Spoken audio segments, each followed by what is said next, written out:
Bonjour à tous, j'espère que vous allez bien. On vient de terminer notre thématique biscuit chinois sur l'ensemble des livres des proverbes. J'espère que vous avez aimé ça. Et on commence aujourd'hui notre nouvelle thématique Prends ta place, où nous allons parler de l'importance de se positionner en tant que chrétien lorsque nous sommes témoins d'injustice, lorsque nous voyons une communauté ou des personnes qui souffrent, des personnes qui sont discriminées.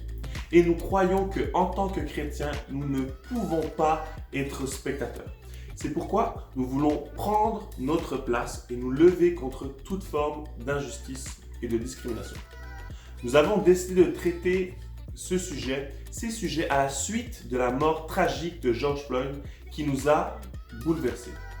Et on ne peut pas rester indifférent. Notre pasteur Claude, a adressé la situation lors de son dernier message le dimanche 7 juin et il a utilisé le verset de Jacques que nous allons voir ensemble. Jacques 2, verset 1. Mes frères et mes sœurs, vous croyez en Jésus-Christ notre Seigneur plein de gloire.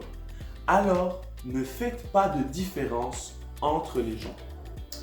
Et la suite du chapitre de Jacques nous parle de deux hommes qui rentrent dans l'église. Un homme qui est riche, qui est bien habillé, et les gens lui témoignent du respect, lui donnent une bonne place, une place pour terre. Et un autre homme qui arrive, un homme qui est pauvre, et on lui dit de s'asseoir par terre, on lui donne même pas de place. Et on voit que dans ce verset, dans ce chapitre, on voit qu'il y a une différence de traitement entre ces deux personnes. Et l'auteur utilise ce texte pour dénoncer la discrimination. Dieu est le créateur, celui qui a tout créé, qui nous a tous créés. Discriminer une partie de la création de Dieu, c'est comme cracher sur son travail. Dieu a voulu la diversité, il a voulu les autres cultures, les différents teintes de peau et toutes les autres différences. Nous sommes convaincus que ces différences ne nous divisent pas, mais elles célèbrent la beauté de notre Créateur. Pourtant, le racisme entre les gens existe encore et toujours. Et on voulait voir avec vous aujourd'hui quelques points, quelques aspects pratiques. Premièrement, le péché du racisme, qu'on appelle aussi la partialité, concerne tout le monde. Il te concerne toi, il me concerne moi. Et le premier point, je dirais, c'est commence par te sonder toi-même. Commence par regarder dans ton cœur en premier. Et on ne peut pas dire que ça ne nous atteint pas. Peu importe ta couleur de peau, tu es concerné par le racisme. Mais premièrement, regarde à l'intérieur de ton cœur. Toi aussi, il y a probablement de la partialité dans ton cœur, il y a probablement du racisme. Alors premièrement, nous devons nous concentrer sur nous-mêmes. Deuxièmement, je pense qu'il y a des choses que nous devons arrêter de faire, comme les blagues racistes, comme participer à parfois des choses discriminatoires. Nous devons arrêter ce genre de choses. Troisièmement, informe-toi. Écoute tes amis, écoute la communauté en ce moment noire qui souffre. Écoute, renseigne-toi également sur le privilège. Je suis blanc et on est plusieurs ados à être blancs. Et renseigne-toi sur le privilège de c'est quoi être blanc dans la société québécoise, dans le monde occidental aujourd'hui. Quels sont les privilèges que ça apporte?